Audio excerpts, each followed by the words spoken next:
Halo teman-teman semua, pada kesempatan ini saya akan menyampaikan materi dari modul 11 tentang karakteristik warga negara Indonesia dalam konteks individu yang berbineka tunggal ika yang akan dipresentasikan oleh kelompok 11.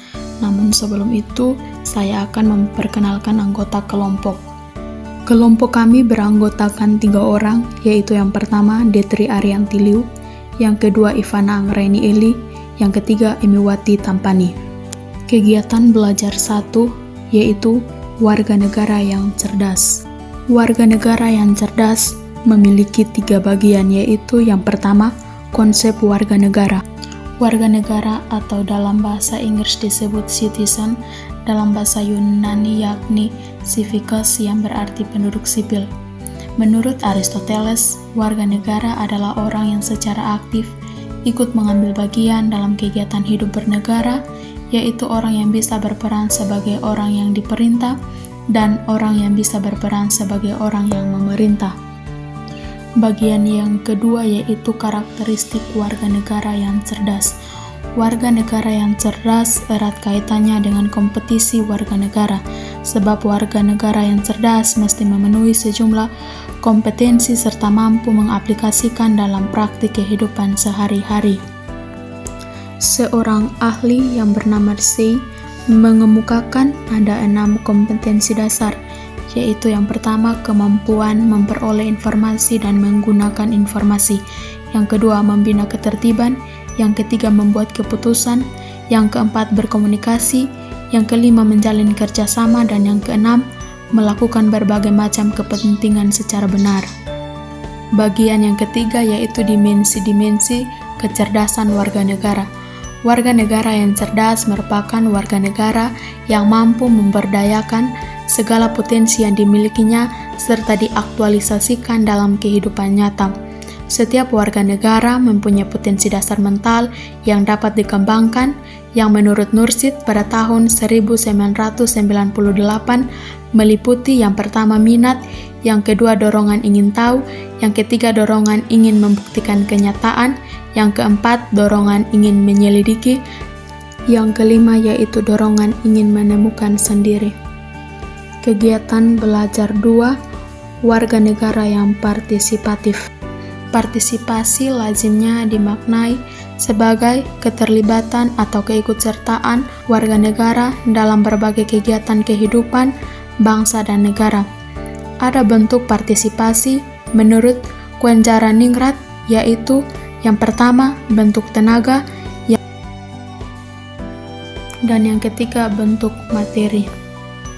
Kegiatan belajar 3 yaitu warga negara yang bertanggung jawab. Menurut Ridwan Halim pada tahun 1988 mendefinisikan tanggung jawab sebagai suatu akibat lebih lanjut dari pelaksanaan peranan, baik peranan itu berupa hak, kewajiban maupun kekuasaan. Adapun menurut Purba Caraka pada tahun 1988 mengatakan bahwa tanggung jawab merupakan sesuatu yang lahir atau bersumber pada penggunaan fasilitas dalam penerapan kemampuan tiap orang untuk menggunakan hak dan kewajibannya. Dalam melaksanakan tanggung jawab sebagai warga negara, penting untuk diketahui ruang lingkup tanggung jawab yang harus dilaksanakan setiap warga negara, yaitu yang pertama, tanggung jawab warga negara terhadap Tuhan Yang Maha Esa. Tanggung jawab warga negara terhadap Tuhannya diwujudkan dengan melaksanakan semua perintah dan menjauhi larangan-larangannya. Hal ini masing-masing akan dimanifestasikan dalam bentuk sikap dan perilaku dalam kehidupan sehari-hari di masyarakat. Yang kedua, tanggung jawab warga negara terhadap masyarakat. Sebagai anggota masyarakat, perwujudan tanggung jawabnya dapat dilaksanakan dalam bentuk sikap dan perilaku sebagai berikut. Yang pertama, memelihara keamanan dan ketertiban masyarakat. Yang kedua, menjaga dan memelihara persatuan dan kesatuan masyarakat. Yang ketiga, meningkatkan rasa kesetiakawanan sosial di antara sesama anggota masyarakat. Yang keempat, menghindari sikap dan tindakan diskriminatif dalam rangka menghindari terjadinya perpecahan di masyarakat, bangsa, dan negara.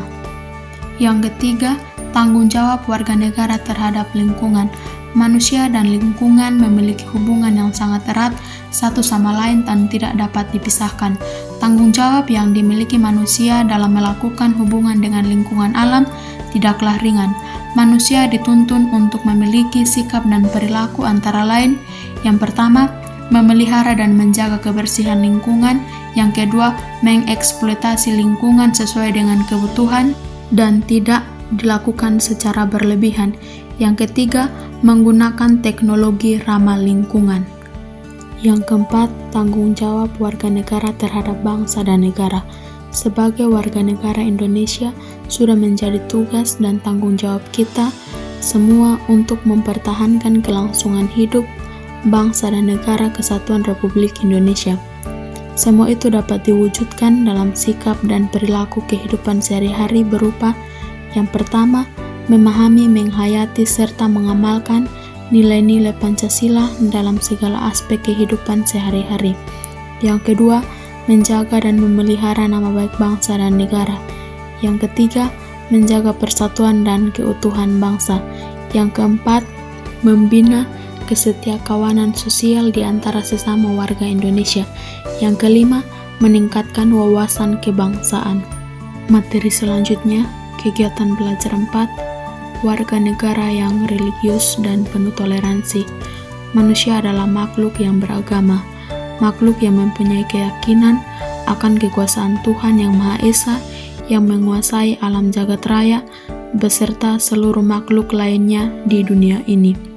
Landasan ideal negara kita Pancasila dengan tegas menyebutkan bahwa negara berdasarkan atas ketuhanan Yang Maha Esa. Ini berarti seluruh bangsa Indonesia meyakini dengan benar kekuasaan dan keesahan Tuhan, pencipta dan pengurus seluruh penjuru alam beserta isinya ini. Yang berikut, pengertian warga negara religius. Warga negara religius adalah warga negara yang senantiasa memahami serta mengaktualisasikan nilai-nilai ajaran agama yang dipeluk dan diyakininya dalam konteks kehidupan sehari-hari, baik di lingkungan keluarga, masyarakat, maupun bangsa dan negara. Materi selanjutnya, pentingnya suatu toleransi. Toleransi adalah sikap lapang dada terhadap prinsip atau pendirian orang, tanpa mengorbankan prinsip dan pendirian sendiri. Secara umum, toleransi dibagi ke dalam dua jenis, yaitu yang pertama, toleransi agama, dan yang kedua, toleransi sosial. Baik, demikian dari materi modul 11 yang saya sampaikan. Mohon kritik dan saran dari teman-teman semua. Sekian dan terima kasih.